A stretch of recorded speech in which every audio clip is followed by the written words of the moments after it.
अस्सलाम वालेकुम एवरीवन। उम्मीद है आप सब खैरियत से होंगे। Welcome to the post market session. आज के सेशन में हमारे साथ director Chase securities Kumail Raza sahab मौजूद हैं। अस्सलाम वालेकुम कुमैल भाई। वालेकुम सलाम। कुमैल भाई, आज मार्केट में हमने काफी चॉपी सेशन देखा। इनिशियली 2500 पॉइंट्स का सेल ऑफ रहा मार्केट में, फिर टुवर्ड्स दी एंड हमने एक अच्छी रिकवरी देखी मार्केट में। ऑलमोस्ट 200 पॉइंट्स की नेगेटिविटी के साथ मार्केट ने जो है वो क्लोज करा। तो आज की मार्केट की परफॉर्मेंस के बारे से आपको क्या व्यू है? जी बिल्कुल, आपने देखा। बिल्कुल सही कहा कि मार्केट जो है वो तकरीबन जो है वो स्टार्ट में बहुत नेगेटिव और आखिरी में हमने रिकवरी देखी। बेसिकली जो है वो सीमेंट्स के हवाले से एक नेगेटिव न्यूज़ 2-3 दिन से जो है वो मार्केट में जो है वो है कि जो है प्राइसेस भी आज सुना है कि डाउन हुई है। और उसके अलावा जो है वो इनके आपस में जो है वो मीटिंग्स भी हुई थी। तो उसमें भी जो है वो कोई कॉन्क्रीट जो है रिजल्ट नहीं निकला है।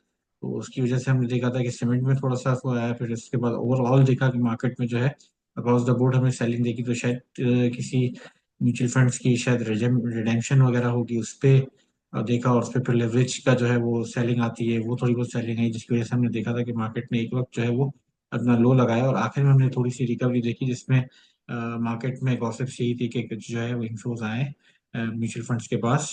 तो हमने देखा कि वो एक अच्छी रिकवरी यहाँ से वहाँ अपने बॉटम से आई थी। बिल्कुल। आई थिंक आपने सीमेंट्स की परफॉर्मेंस को भी आपने जो है वो काफी बेहतर कवर करा। कुछ डिसएग्रीमेंट्स है कार्टेल में, उसके वाले से कुछ क्लैरिटी नहीं आ रही है अभी। और फिर आज हमने जो है वो ये खबर भी सुनी कि नॉर्थ में जो है प्राइसेस फर्दर रिड्यूस हुई हैं बाय 20 रुपीज पर बैग। तो ओवरऑल सीमेंट सेक्टर पे आउटलुक क्या बन रहा है? There is a dip now from highs almost 20% जो है वो दे हैव रिट्रेस्ड। तो यहाँ पे क्या एक्यूमुलेशन की अपॉर्चुनिटी नजर आ रही है या क्लैरिटी का वेट करना चाहिए? आई थिंक क्लैरिटी का वेट भी करना चाहिए, और फिर ये जो है यहाँ पे जो है वो थोड़े से जो है डिस्पैचेस कम भी होते हैं सीजनल इम्पैक्ट की वजह से। आई थिंक ये थोड़ा क्लैरिटी आ जाए, फिर आगे जाके मार्केट तो फॉरवर्ड लुकिंग होती है। तो नेक्स्ट में शायद डिस्पैचेस बेहतर होना शुरू हो जाएंगे। तो क्लैरिटी का वेट करना चाहिए, इसके बाद फिर जो है वो इसमें सीमेंट में जो है पोजीशन लेनी चाहिए। बिल्कुल। अच्छा, मार्केट की जो परफॉर्मेंस नेगेटिव रही है पिछले कुछ सेशंस में, उसमें सबसे ज्यादा अहम contribution oil and gas sector की रही है। कल भी हमने देखा कि गैस सेक्टर में नेगेटिव खबर थी, और उसके बाद हमने देखा कि इनिशियली खबर नेगेटिव थी, फिर टुवर्ड्स द एंड जो है वो सुई नॉर्थ और सुई साउथ ऑलमोस्ट लोअर कैप तक ट्रेड हुए। आज भी नेगेटिव नोट पे जो है वो दोनों ओपन हुए और पूरा दिन नेगेटिव टेरिटरी में जो है उन्होंने ट्रेड करा। Same goes with OG PPL. OG although OG में हमने देखा although towards the end positivity आ गई थी। But overall oil and gas sector के हवाले से क्या आउटलुक बन रहा है? इसमें भी हमने जो है वो एक अच्छी रिट्रेसमेंट देखी है पिछले कुछ सेशंस में। जी बिल्कुल, देखें, अगर आप कॉर्पोरेट के बाद कॉर्पोरेट से की पोजीशंस देखेंगे तो मेनली आपको नजर आएगा कि जो है ओजी पीपीएल पीएसओ वगैरह में जो है वो पोजीशन सबसे ज्यादा है। तो जो है इस वजह से हमने देखा कि जो है काफी अच्छे से ये चले भी थे और कोई करेक्शन, अच्छी करेक्शन नहीं आई थी। और ये जो है वो हम कह सकते हैं कि एक अच्छी करेक्शन है। और आई थिंक ये फंडामेंटल्स इंटैक्ट हैं, पे आउट अच्छे आएंगे, प्राइसेस जो है पास ऑन हो चुकी है, आईएमएफ प्रोग्राम चल रहा है, कोई सब्सिडी नहीं दी जाएगी। तो आई थिंक जो है यहाँ से पोजीशन लेनी चाहिए। और मेरे ख्याल से ओजीपीपीएल पीएसओ सुई नॉर्थ ये सारी जो है वो लगता है कि एक अच्छा बुलिश मोमेंटम यहाँ से क्रिएट होगा। बिल्कुल।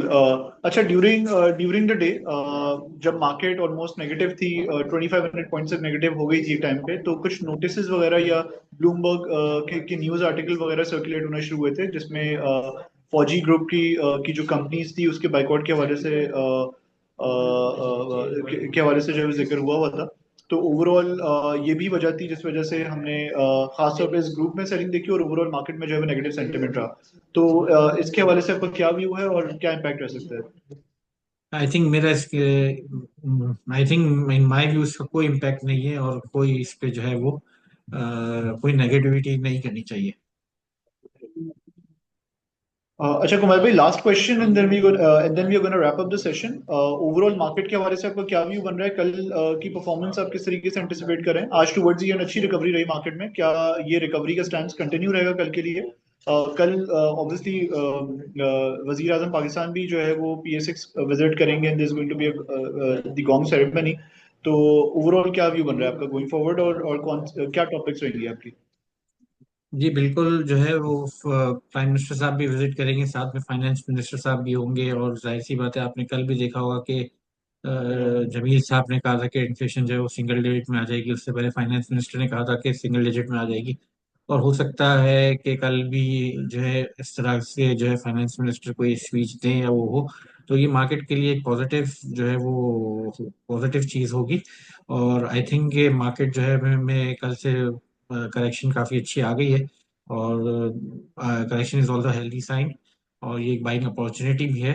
आई थिंक कि जो है वो यहाँ से लगता है कि थोड़ा सा बुलिश मोमेंटम कंटिन्यू होगा, क्योंकि आगे जो है वो 29 को मॉनेटरी पॉलिसी भी है, और उसमें मुझे लग रहा है कि in my view 50 to 100 Bips का कट आ सकता है। और जो है यहाँ से थोड़ा सा जो है ऑयल एंड गैस सेक्टर को देखना चाहिए, थोड़ा सा जो है वो ऑटो पार्ट्स को देख सकते हैं, थोड़ा सा जो है वो ग्लास सेक्टर में भी जाया जा सकता है। और यानी मीन्स जो रेट कट के बेनिफिशियरी है उसमें जो है ऑटो पार्ट्स हो गया, आप का जो है वो ग्लास सेक्टर हो गया, स्टील सेक्टर हो गया। इसमें आयशर स्टील को देखा जा सकता है, आईसेल, आयशर स्टील, आईएनआई को देखा जा सकता है। और इसके अलावा ईएनपी सेक्टर जो है वो लगता है कि यहाँ से एक अच्छा मोमेंटम, पॉजिटिव मोमेंटम कंटिन्यू करेंगे। बिल्कुल। Thank you so much Kumar भाई for taking out time for this session. Thank you so you much, welcome. Hafiz.